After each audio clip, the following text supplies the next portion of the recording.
No programa de hoje, as metamorfoses de Ovídio. Quem foi, o que escreveu e tudo o que você precisa saber para nossa leitura coletiva do Desafio Livrado.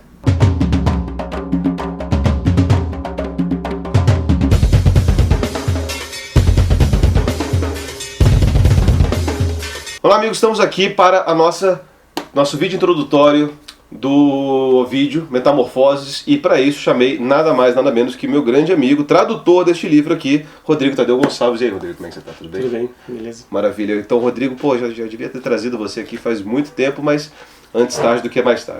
Então tamo aí, cara. A gente ia fazer um Between Two Ferns aí do Zach Galifianakis aqui, mas a gente achou melhor pro bem do conteúdo de vocês, porque é um livro um pouco que exige uma certa introdução, então a gente vai deixar um pouco as piadas que a gente vai fazer de lado para fazer a conversa como ela deve ser. Então assim, esse primeiro vídeo vai marcar uma introdução para vocês, a gente vai fazer mais um vídeo ainda sobre a tradução, que vai sair na próxima semana, e depois começa a leitura coletiva das metamorfoses do vídeo. A leitura coletiva vai ser muito simples, a partir do vídeo da tradução, né, ou seja, vai ser esse final de semana, no outro final de semana, 2 desses livros que estão aqui por semana, durante as próximas 8 semanas, e aí a gente acaba de ler ele dessa forma, tá bom? Então, quem quiser começar a ler com a gente vai trazer vídeos semanais sobre a leitura, para discutir com vocês o que vocês estão achando e etc. Tragam as suas dúvidas, se vocês já tiverem, coloquem nos comentários do vídeo anterior, e a gente vai começar a conversar dessa forma sobre Metamorfoses de Ovídio, que é um livro extenso, né? São vários livros, na verdade. São quantos livros? São 15. São 15 livros, então. São 15 livros, aí tem bastante coisa para falar. Antes de mais nada, então, cara, obrigado mais uma vez por você estar aqui. Fiquei muito feliz aí que você topou fazer esse vídeo com a gente. Rodrigo também é professor, doutor em literatura e professor ali na Federal do Paraná. E também você estava me falando que você faz cursos sobre o Ovídio, sobre as metamorfoses, né, enfim. Então, eu queria que você pudesse começar falando pra gente, então, primeiro um contexto biográfico, histórico, né? Quem foi o Ovídio e onde esse livro se encaixa, né, na obra dele. Então tá bom, eu vou tentar ser rápido e eficiente, né? Justamente porque eu dou aula sobre essas coisas, eu gosto de falar, geralmente pelo menos 2 horas sobre. Mas o Ovídio é um poeta romano, na verdade nascido numa cidade chamada Sulmona, na Itália, e que foi muito famoso na época dele. Na época do final do primeiro século antes de Cristo, começo do primeiro século da nossa era, já um pouco, mesmo para os parâmetros dos poetas romanos, um poeta que já era considerado em alguma medida meio pós-moderno para eles, né, uma coisa do tipo, ele já estava num nível algo paródico e sofisticado, né, e pós-clássico, até num sentido positivo. Porque os grandes autores do período que a gente considera de período clássico romano são mais velhos do que ele. Então, Virgílio é mais velho do que ele conheceu a obra do Virgílio, Horácio, Catulo, todos esses grandes autores, o Cícero, eles são de uma geração pelo menos anterior à do Ovídio. Ovídio é um poeta jovem que desponta, fica famoso muito cedo, com uns 20 anos em Roma, com uma coletânea de poesia amorosa e / erótica chamada Amores. E por conta dessa ascensão meteórica, ele escreve várias obras em dístico elegíaco, que era a forma da escrita da poesia elegíaca da época, na segunda metade do século I a.C., no finalzinho, nos últimos 20, 30 anos desse século. E ele fica extremamente famoso e acaba produzindo algumas obras muito importantes naquele momento, incluindo uma que muita gente conhece, já ouviu falar, que é A Arte de Amar, que é basicamente um manual de pegação da Roma Antiga, que hoje, inclusive, altamente cancelável, né? Altamente cancelável, um livro que é bem discutível, questionável, complicado, né, meio tenso, assim.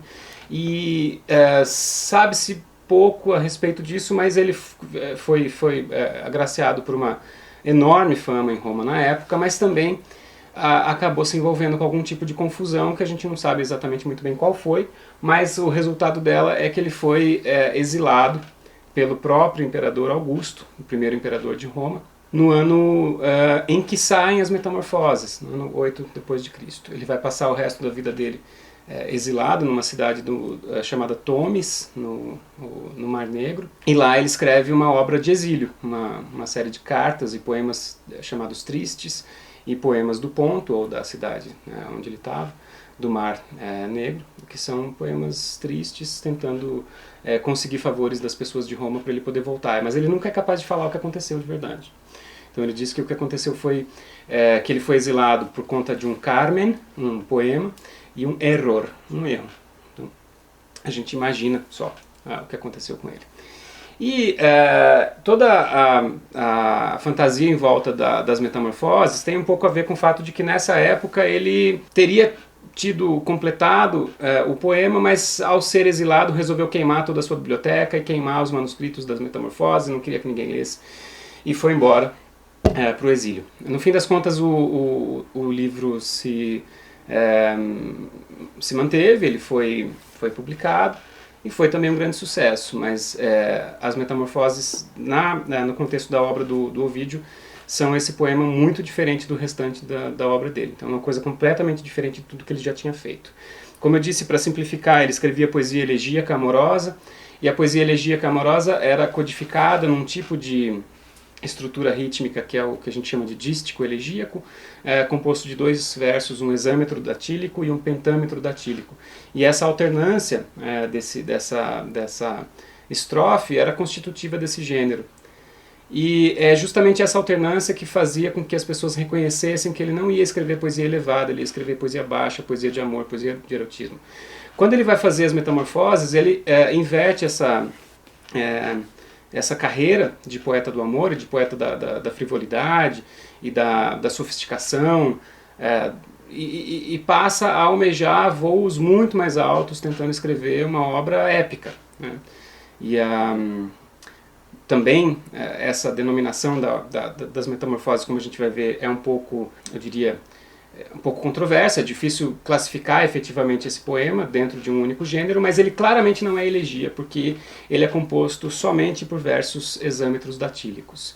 E o hexâmetro datílico é o mesmo verso, o verso que foi o verso da tradição oral grega, o verso da poesia do Homero, um verso que era que é composto oralmente, que é composto para ser memorizado e para ser recitado. Em Roma, a poesia épica já tinha sido elaborada a partir também da introdução desse tipo de método, desse tipo de verso, por alguns autores, até culminar na poesia do Virgílio, né, na Eneida do Virgílio, e que reescreve Homero, que continua Homero para falar da Guerra de Troia e da fundação de Roma. O Ovídio escreve as Metamorfoses algumas décadas depois da Eneida do Virgílio, como uma espécie de continuação, tanto da Eneida quanto de Homero, mas também como uma grande narrativa que envolve cerca de 250 mitos de transformação, histórias de transformação. Então é um poema longo, é um poema em hexâmetros datílicos, é um poema que pode muito bem pertencer à tradição épica, mas é um poema que é completamente diferente também de tudo que apareceu na tradição épica até então. Então, e assim, muito daquilo que está aqui, né, como você falou, assim, é um grande poema épico, que compreende diversos elementos, vários mitos, inclusive, né, conhecidos, enfim. E aí tem essa questão dessa representação dessas figuras que pra gente são muito conhecidas assim de canto de olho, né? A gente tem mais ou menos uma vaga noção das figuras mitológicas da tradição latina e grega, enfim. E aqui elas aparecem a partir de outras referências, né? Então eu queria que você pudesse falar um pouco sobre isso, assim, sobre quais foram as referências do Ovídio e o quanto disso que está aqui ficou, né, na visão que a gente conhece desses mitos e o quanto não ficou, enfim, né, esse tipo de representação. Sim. Bom, o conjunto de referências culturais, religiosas, mitológicas e míticas que está aqui é meio que o conjunto de mitos que os antigos conheciam e fazia tudo parte do panorama cultural, do panorama religioso, enfim, as pessoas lidavam com isso no dia a dia. Só que a literatura se engaja com esse material de maneiras muito diferentes, né? Então você vai ter o Homero trazendo todo esse pano de fundo mítico para narrar a Guerra de Troia, um pedaço da Guerra de Troia, depois o retorno do Odisseu para casa, E aí esses deuses e as coisas que eles fazem estão todos ali meio que misturados com a atividade humana. Mas muitos outros autores trabalharam a mitologia na antiguidade e de várias maneiras. Então a gente vai ter nas tragédias os deuses aparecendo, os mitos aparecendo, a gente vai ter em outros gêneros literários isso tudo também voltando, mas em especial você vai ter gêneros meio voltados para uma tentativa de apresentar esses mitos. A mitografia era uma espécie de gênero literário da antiguidade. Então você vai ter alguns autores que influenciaram o Ovídio claramente, como alguns autores alexandrinos, alguns autores que escreviam compêndios de mitos para contar as histórias que todo mundo conhecia, sei lá, meio que uma Wikipédia de mitos da antiguidade, como a Biblioteca do Apolodoro. Em latim a gente vai ter mais tarde um autor chamado Higino, que escreve esses contos em versões bem curtas e simples para transmissão, mas o que o Ovídio faz é rearranjar esse material, que é tanto mítico quanto literário, e rearranjar os gêneros literários que agenciavam esses mitos numa obra nova. Então vai ter coisa ali que ele está contando do mesmo jeito que a gente vê em outros autores, vai ter coisa que ele está inventando ou reinventando, algumas leituras míticas que ele faz ou algumas histórias ele conta do jeito dele, e vai ter coisas que ele inventa ou que você não encontra em nenhuma outra fonte. E isso faz parte um pouco dessa genialidade do Ovídio. Porque se a gente for pensar um pouco na definição de épica, pelo menos homérica, via Aristóteles, a gente vai ter ali uma narrativa longa, em versos, hexâmetros datílicos, que apresenta algum tema narrativo que está ligado com esse afastamento do mundo histórico, né, com um afastamento do tempo contemporâneo, com o mundo do mito, o mundo da lenda, o mundo dos heróis, mas também com alguma espécie de coerência interna narrativa. Se a Ilíada, por exemplo, trata da ira de Aquiles, a primeira palavra do poema é Menin, é ira.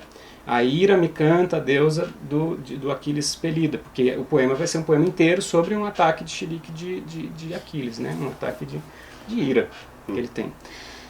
Que enfim, o pano de fundo é a guerra de Troia, os deuses, as relações entre os heróis e os deuses e todo o resto, mas o objeto do poema é a ira do Aquiles. O objeto do poema Odisseia é o herói, Andra, Andra é a primeira palavra do poema, o homem, o varão, é o Odisseu, porque ele vai voltar para casa depois da guerra de Troia. O objeto do poema do Virgílio, da Eneida, é a arma virumque, as armas e o varão, o herói. Isso vai continuar, então Camões vai fazer a mesma coisa, né? Como é que é o primeiro verso dos assim de cabeça, cara? Pô. Aí você me quebra, né, Rodrigo Tadeu Gonçalves? Enfim, o começo do poema do Camões, daqui a pouco a gente lembra. O Camões faz a mesma coisa, a gente não precisa ficar citando os versos aqui, o Paraíso Perdido também, of man's first disobedience, é isso, né, da primeira desobediência. Então os poemas épicos, eles cantam um tema específico, de maneira bastante extensa, com uma linguagem elevada, um tom enobrecido, embora, no caso do Homero, muito mais voltado para uma tradição puramente oral, né, o texto passou a ser escrito muitos séculos depois. Mas, e eles são, portanto, escritos em hexâmetro datílico, eles têm um tema mítico-heróico, distanciado do histórico, da realidade, todo o resto. Mas o Ovídio vai lá, ele faz a mesma coisa que os outros autores épicos estão fazendo, fazer um longo poema em hexâmetro, só que ao invés dele fazer ou colocar nesse poema um único tema, como preconizava Aristóteles na Poética, ou como todos os antigos sabiam que tinha que ser feito, ele vai lá e ele trata de formas mudadas em novos corpos. Esse é o objeto do poema. Então não tem um único objeto, não tem um único herói, não tem um único chilique do Aquiles, ou um único herói voltando para casa, ou as guerras e o herói Enéas fundando Roma, fugindo da guerra de Troia. O tema das metamorfoses é a própria mudança.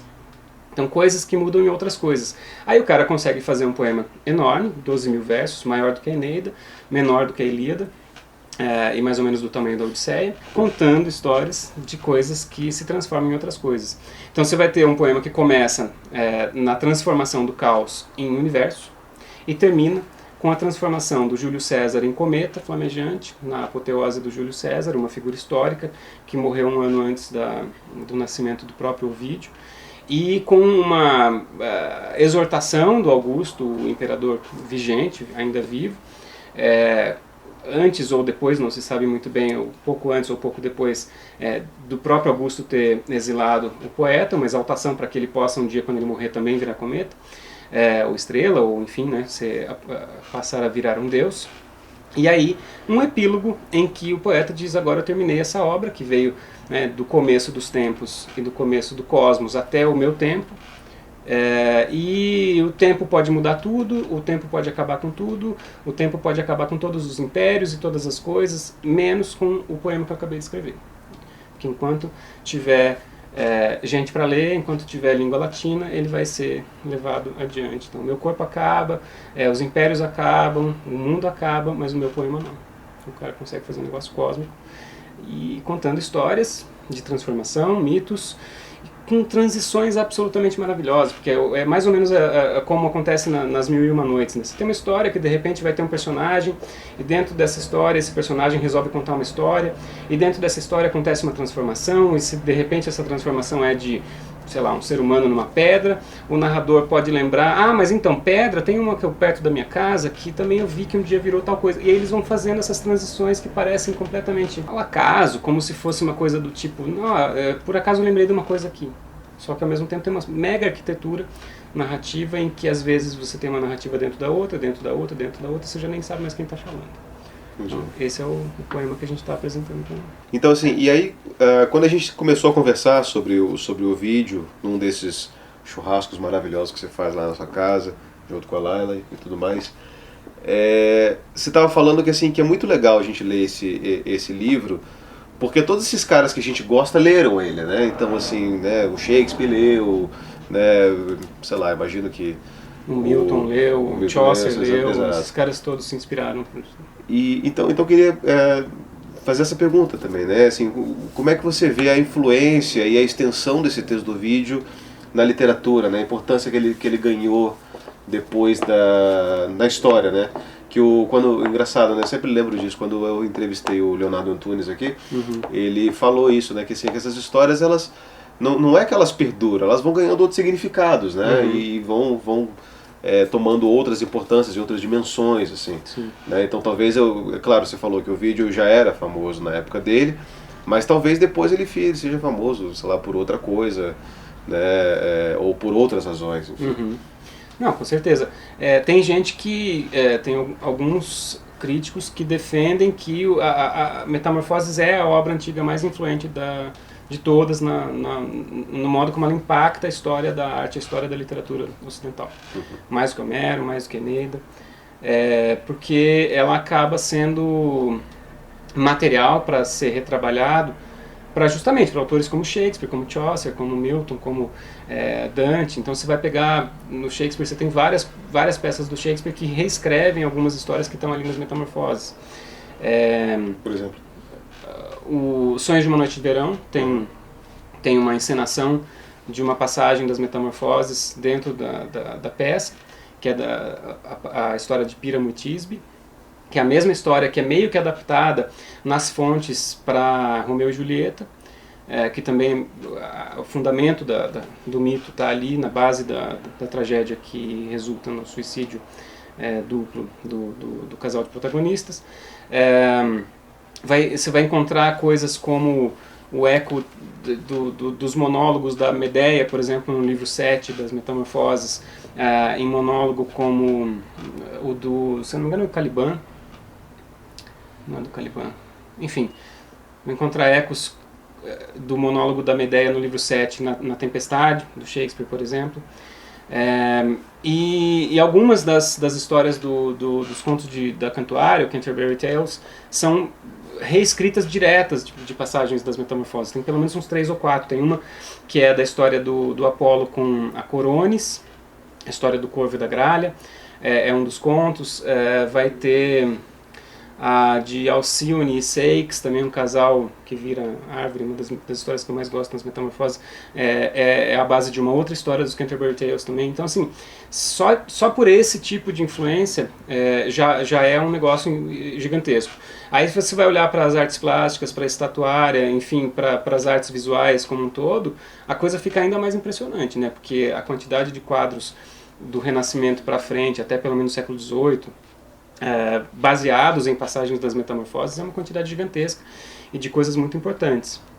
E se pensar num cara que nem o Bernini, naquelas estátuas de Apolo com a Daphne, aquela coisa que até hoje você olha e você fica impressionado, é uma coisa do século XVII, mas é de uma perfeição tão grande que você fica pensando, bom, de fato o Ovídio gerou um impacto na história, nas histórias de diversos tipos de gêneros artísticos que eu acho que não dá para desconsiderar. Até hoje, na verdade, tem filmes, romances, tem um livro do Ted Hughes do final do século XX que é importante, que é só um livro todo de poesia baseado nas Metamorfoses e assim vai. Eu acho que é um negócio que nunca parou de influenciar o Ocidente. Especialmente porque a gente tem uma certa dificuldade de descolar as histórias mitológicas que são abstratas das fontes materiais em que elas aparecem na antiguidade. Então se fala, o mito de Orfeu e Eurídice, o mito de Perséfone e Plutão, ou Hades, né? Não é o mito, ele é uma série de variedades desses mitos que são encontrados em textos, não só em textos, mas enfim, em peças de teatro, em estátuas, em diversos tipos de artes visuais que você vai encontrar na antiguidade também.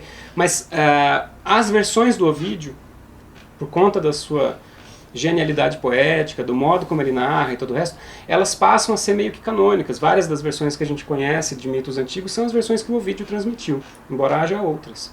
Assim como, claro, Hesíodo vai ser também responsável por gerar algumas das versões mais famosas que a gente tem de vários mitos e todo o resto. Mas a gente acaba identificando o mito na antiguidade como uma espécie de história abstrata, essencial por trás e independente da forma literária que ela tem.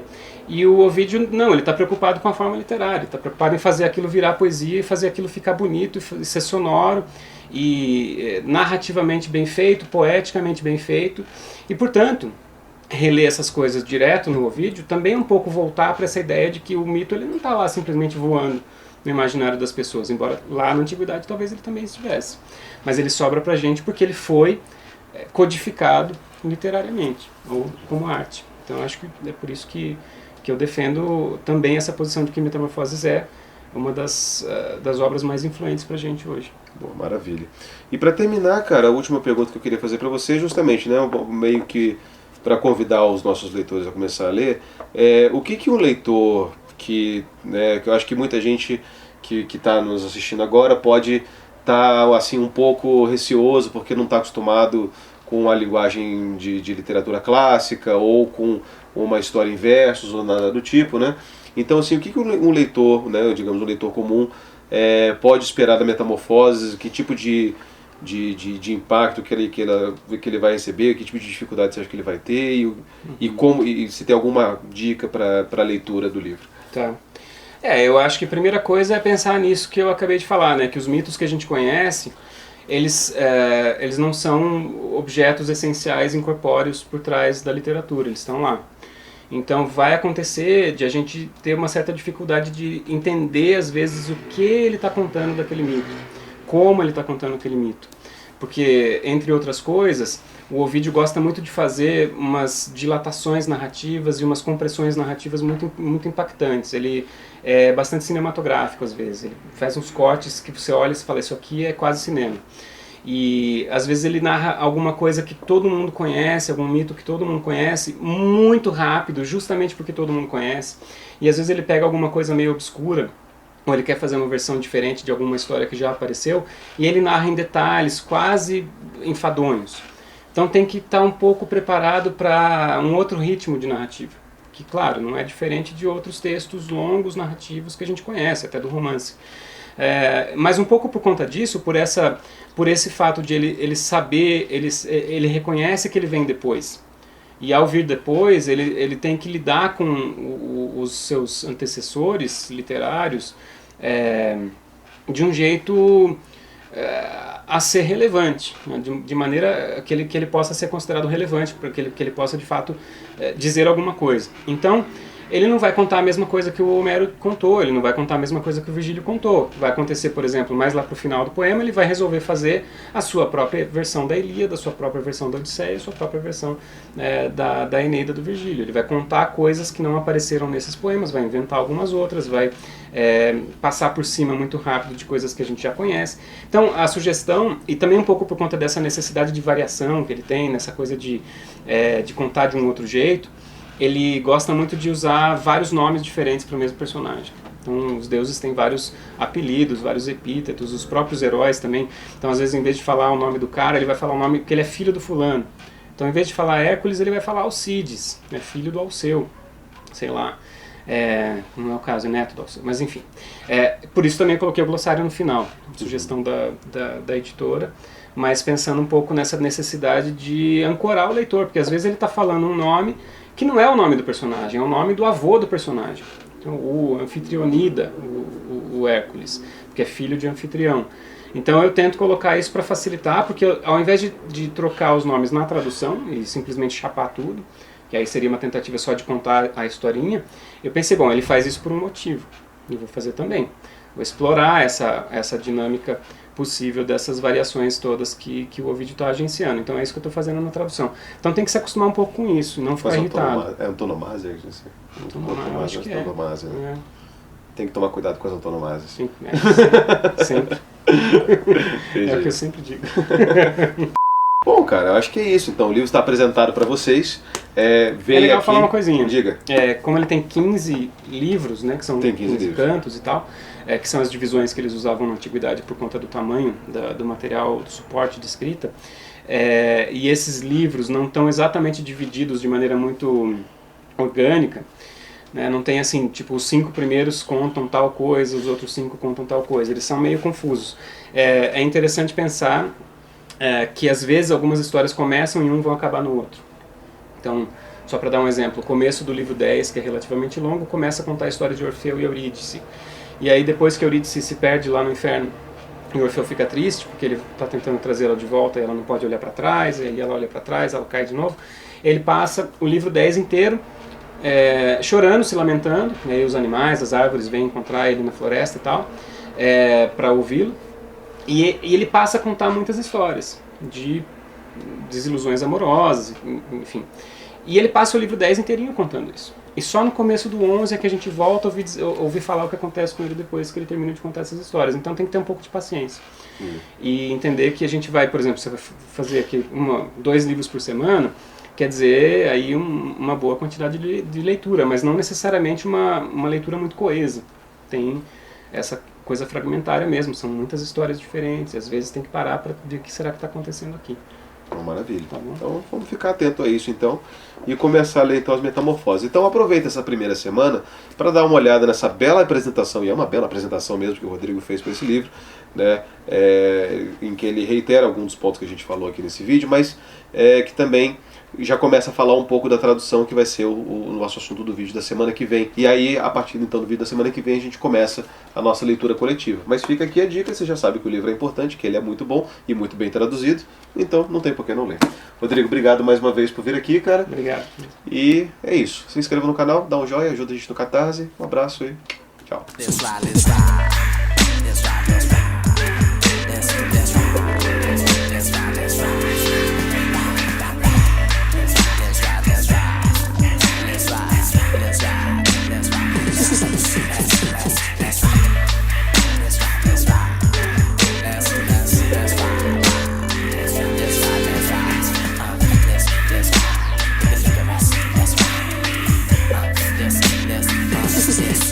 Represent M-I-A-M-I. Drive like a semi. Am I just another brother like a lover like M-I? Think